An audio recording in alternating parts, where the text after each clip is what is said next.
Good afternoon. I will present you today the results of our systematic review of anatomoclinical correlations in insular seizures. So to begin with, etymologically, the word insula comes from Latin, which means island, and it was described in 1809 by Johann Christian Reil, who was a German physician. The possibility that seizure could arise from an insular lesion was first reported by Guillaume and Mazers in late 40s, after discovering epileptogenic insular brain lesions and recording interictal paroxysms during intraoperative ECOG. It was suggested that such seizures might be wrongly diagnosed as temporal lobe epilepsy and potentially leading to surgical failure. At about the same time, Painfield was the first one to stimulate the insular cortex and observed the appearance of symptoms that were also very similar to temporal lobe epilepsy.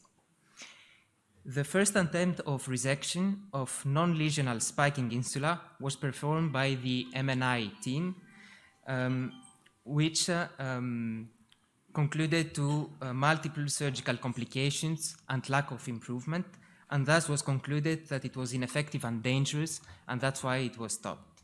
It took another 30 years until the first ECG recordings were performed in the mid-late 90s in Lyon, and demonstrated the first cases of pure non-lesional insular onset. Now, the main issues regarding insular anatomoclinical correlations are its highly heterogeneous cytoarchitecture with a wide range of brain functions. Also, it has a high level of connectivity with other lobes, leading to a very rich ictal semiology, including many signs and symptoms that are not specific of, but are compatible with an insular onset. In addition, there is a complex intrainsular connectivity with asymmetric connections and both short, meaning between adjacent gyri, and long-distance connections, meaning, for example, between the anterior short gyrus and the posterior long gyrus, and vice versa, as you can see in this stimulation study. Now, in order to investigate those anatomoclinical correlations, we performed a systematic review, and here you can see the keywords that we used and our search strategy. This led to more than 300 PubMed hits and more than 400 hits in Embase. Importantly, for our selection criteria, as it is often very difficult to distinguish pure insular onset from insulo-opercular ictal onset, we decided to pool these two for our systematic review. As we had a significant number of studies with at least 3 patients, we decided to discard smaller case series and case reports. However, we screened those smaller studies in order to see if there were clinical signs or symptoms that were missed in larger studies. Our systematic review adhered to the PRISMA guidelines, and as you can see here, after reviewing almost 500 abstracts and 138 full articles, we finally selected 21 studies, including a total of 2,028 patients. Here you can see a table with the final selected studies in a descending order according to the number of patients that they had. The larger study included 46 patients, and we had 11 studies with at least 10 patients. As you can see on this table, the majority of patients underwent ECG and were operated. Here you can see the rest of the studies that had between 3 and 9 patients, and with the same conclusions for ECG and the number of patients operated. In summary, overall we had 2,028 patients. The majority of them were adults, and more than half of them had a positive MRI. The vast majority underwent ECG and were operated with fair results, leading to a high or very high confidence in the epileptic zone, which was in 3/4 of patients. Now arriving to the principal part, so the anatomoclinical correlations, here you can see a table with the ictal symptoms. Note that nocturnal seizures and reflex seizures are of course not symptoms, but are cited on this table because they can be reported by the patients. So the most frequent symptom that was reported by the patient was non-painful somatosensory symptoms that appeared in 38% of the patients. Those can be ipsilateral, can be bilateral, they can affect the hemibody, and it's hard to say if they appear on onset or during propagation, but more on onset. And the appearance is non-Jacksonian. And this symptomatology has a high correlation with an insular onset. The second most frequent was laryngeal sensation, which was reported in 17% of the patient and has also an overall high grade of insular onset. Other symptoms were epigastric sensation, auditory sensations, and emotions, symptoms that can also appear in temporal lobe epilepsy. Gustatory sensation was reported in 8% of the patients, respiratory sensation in 6% of the patients. Somatic pain was reported in 6% of the patient, and this is a somatic pain that is not secondary or due to a sustained tonic posturing. And it is also a symptom that is very highly associated with an insular onset. Visual sensation was reported in 1% and ecstatic sensation in 0.4%. Moving to the ictal signs, as you can see, the vast majority of patients had motor signs.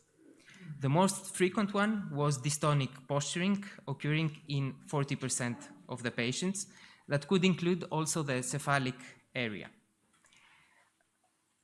The second most frequent one is a hypermotor behavior that is present in 30% of patients and is different from the hypermotor behavior that we can see in cingulate or orbitofrontal seizures. In fact, in insular seizure, the patient stays on the bed and this rubbing his back is the most typical. Salivation was seen in 16% of the patients and has also a high overall grade of association of insulo-opercular onset. Importantly, lack of awareness is less often, so 16%.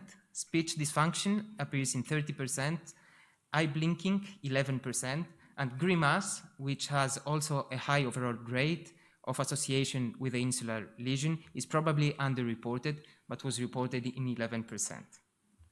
Other symptoms less frequently less frequently observed, are the head-eye deviation, bradycardia, laughter, screaming, spasms, crying, ipsilateral eye blinking, vomiting, and ictal putting. One of the issues of our systematic review is that it looks in isolated symptoms and signs. However, we know that specifically in the insula, symptoms and signs appear more in clusters. And it has been reported in several reviews, as you can see here, that the symptoms and signs were classified in clusters. A recent review proposed that we could use 5 clinical anatomical patterns that are partly overlapping, as you can see here on the scene. So here is a schematic presentation of a sagittal insula, and you can see that the anterior part is divided from the posterior part from a dashed white line, which represents the central sulcus. And you can see 5 different clinical patterns. First, in blue, you can see the dorsal anterior pattern, which has typically cognitive aura, fear, and early hypermotor behavior. Right behind it, in green, you can see the dorsal mid-anterior pattern that has the prominent fronto-opercular signs, laryngeal sensation, salivation, and elementary orofacial motor signs. Right behind it, in red, you can see the dorsal posterior pattern that has somatosensory signs, that has gustatory sensation, a reflex component, and also tonic or dystonic posturing. Finally, in yellow, you can see the ventral posterior pattern, which has auditory signs and marked symmetric dystonic posturing. And in orange, right next to it, you can see the ventral anterior pattern, which is the least well described and has the most of the temporal lobe epilepsy signs. In conclusion, some sensory symptoms are highly suggestive of an operculo-insular onset, such as laryngeal cessation, bilateral, ipsilateral, hemibody non-Jacksonian somatosensory sensation, and pain that is not due to sustained tonic posturing. Many other symptoms can be compatible with an insular onset, such as epigastric, auditory, or visual. Grimacing, salivation, and non-SMA-like bilateral tonic posturing and bed-locked hypermotor movements are also suggestive of an insular seizure onset. The association of several suggestive signs and symptoms is often present in insular seizures. Several clusters have been described with some sublobar localization value. Nocturnal occurrence, prolonged aura, and preserved awareness are further suggestive of an insular seizure. Finally, in this systematic review, we did not tackle the rich literature on stimulations that can also produce the majority of those symptoms. Thank you.